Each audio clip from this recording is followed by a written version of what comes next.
cordiales saludos a usted que me ve o me escucha. Muchas gracias por haber pulsado en el canal Desde mi punto de vista. Soy Constantino de Miguel, periodista internacional durante muchos lustros y ahora libertario comentarista de la actualidad internacional. Vamos otra vez a Ucrania. Pero antes, ¿se acuerdan sin duda de Mikhail Gorbachev? ¿Sabían que acaba de cumplir 92 años hace unos días? Feliz cumpleaños, señor Gorbachev. ¿Cómo le echamos de menos? Si usted estuviera todavía al mando de Rusia, quizá no se hubiera producido ese ataque brutal a Ucrania por parte de su país. Verán, el que fuera el póstumo líder de la URSS veía cómo se resquebrajaba el régimen soviético por sus propias contradicciones y la creciente protesta popular. Pues bien, Gorbachev prefirió asistir impotente al desmantelamiento de la Unión Soviética antes que a un baño de sangre. Gorbachev prometió y cumplió de que no dispararía contra su población, ni invadiría los países satélites de la URSS. 31 años después, Vladimir Putin parece que no se anda con esos escrúpulos, pues no solo invade a un país vecino, sino que bajo sus órdenes los misiles rusos han apuntado a objetivos civiles por considerar que entorpecían sus objetivos militares. Así que escuelas, hospitales, edificios residenciales y hasta una gran central nuclear han sido blanco de la artillería rusa en estos días. Además, Putin ha blandido hasta en 3 ocasiones la amenaza nuclear contra aquel país que se atreva a detenerle. Pues bien, si Gorbachev era de hecho un comunista de carnet, en realidad no lo era en sus métodos. Renunció al totalitarismo y a la violencia, 2 rasgos distintivos del comunismo. Porque ser comunista no es solo eliminar la propiedad privada y apropiarse de los medios de producción, como diría Marx. Ser comunista es ser mesiánico e intolerante y aplastar con la mayor de las brutalidades a quien se ponga por medio, como está pasando en Ucrania por orden de Putin. El comunismo ha sido, junto con el fascismo, con el que comparte muchísimas cosas, la mayor máquina de matar en la historia de la humanidad. Comunismo y fascismo, diferentes caras de una misma moneda.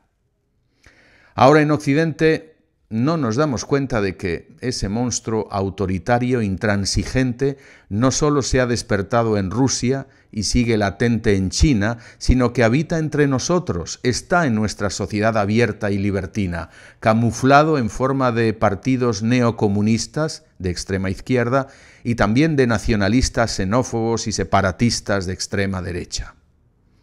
Hablando de los neocomunistas, en nuestros países hispanos tienen marcas como Podemos, Socialismo Siglo XXI, Bolivarianos, Foro de Sao Paulo, Grupo de Puebla. Es en definitiva una quinta columna diseminada en partidos, universidades y medios de comunicación. Esa falange coloniza ya incluso instituciones como la OCDE y Naciones Unidas. Así se vio con la OMS, que ralentizó la alarma de la pandemia a marzo de 2020, obedeciendo el dictat de China. La Agenda 2030 que propugna la ONU hacia un utópico horizonte de igualdad universal en un bucólico medio ambiente sin consumo energético también obedece a esa obsesión con planes quinquenales y de economía centralizada y planificada tan al gusto de los comunistas. Un poco de historia. Durante la Guerra Fría había en todos los países democráticos europeos partidos comunistas. Todos eran aduladores de los designios imperialistas soviéticos. Moscú era su madre patria ideológica. Todos alababan las presuntas conquistas del proletariado en Rusia y miraban a otro lado ignorando la cruel represión a opositores, las condiciones de vida degradantes de esa sociedad oscurantista y, en definitiva, el yugo que Rusia imponía a la Europa del Este. El imperio del mal, que diría Ronald Reagan. Pues hoy, como ayer, los adictos al socialismo siglo XXI, los bolivarianos, podemitas y toda esa fauna progre, se resiste a condenar la agresión de Rusia a Ucrania. Defienden su derecho a imponerse en su zona de influencia y, en el mejor de los casos, condenan la pérdida de vidas humanas que ocasiona la guerra y acusan ahora a los países de la OTAN de ser belicistas y haber provocado a Rusia. Dicen no a la guerra, pero se cuidan mucho de decir no a la invasión. No estamos ante una guerra convencional, localizada y sin consecuencias. Lamentablemente, la agresión rusa contra Ucrania es un choque entre dos mundos, entre dos bloques. Por un lado, Rusia, encabezando el bloque de la autocracia y el autoritarismo, el de lo público antes que lo privado, el de aquí yo mando y ordeno, el de las cosas son como dice el Estado y punto. Y el otro bloque con un peón llamado Ucrania y que representa a Occidente, a esa colección de países donde mandan todos y nadie, donde todo se compra y todo se vende, donde está prohibido prohibir, donde impera la libertad pero también el libertinaje y el buenismo. Era natural que esas dos concepciones del mundo, esas dos cosmovisiones o Weltanschauungen, se enfrentaran saliendo a relucir las debilidades de uno y otro bando. Muchos tanques rusos en su invasión a Ucrania enarbolan banderas rojas de la Unión Soviética y exhiben la estrella roja de 5 puntas.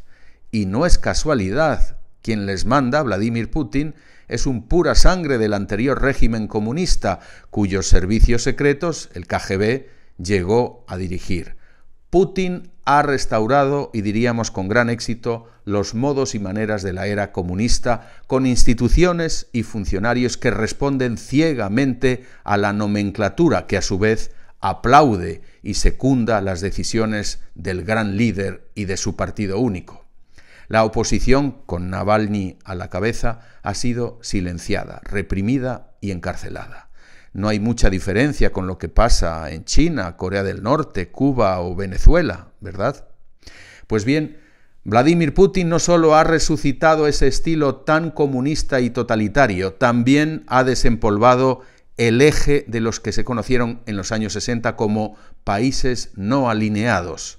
Y si no, fíjense en el Consejo de Seguridad reunido de urgencia a inicios de marzo. Ni China ni India condenaron la agresión, tampoco una masa crítica de estados africanos y algunos iberoamericanos. Nos podemos imaginar cuáles son. Por otro lado, Putin aplica ese adagio de Mackinder: quien controle Eurasia, controlará el mundo. Imagínense sumar los territorios y poblaciones de Rusia, sus repúblicas satélites de Asia Central, China y la India.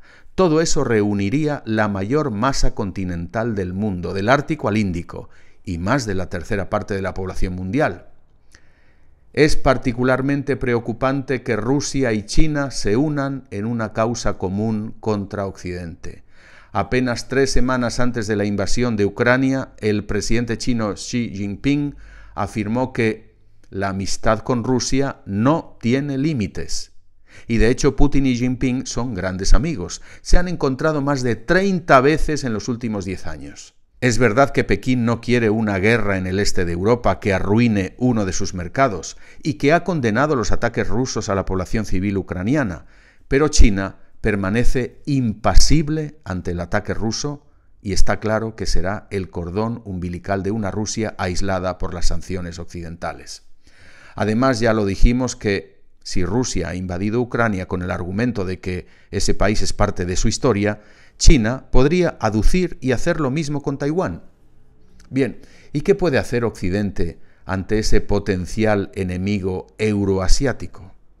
Europa está escalando su respuesta, es verdad: sanciones económicas a Rusia, envío de armas a Ucrania, ofensiva diplomática, pero no puede hacer mucho más. La Unión Europea reconoce que responder al ataque ruso sería lanzar ni más ni menos que una tercera guerra mundial. Pero lo cierto es que los europeos, que no se imaginaban otra guerra en su territorio, han menospreciado durante años su seguridad, dejando a otros aspectos esenciales de su existencia. Han subcontratado, han externalizado su defensa a Estados Unidos, su industria a China, su alimentación a países en desarrollo, como la propia Ucrania, y sus necesidades energéticas a esa Rusia que es ahora una gran amenaza. No se puede ser más vulnerable. Muchas gracias.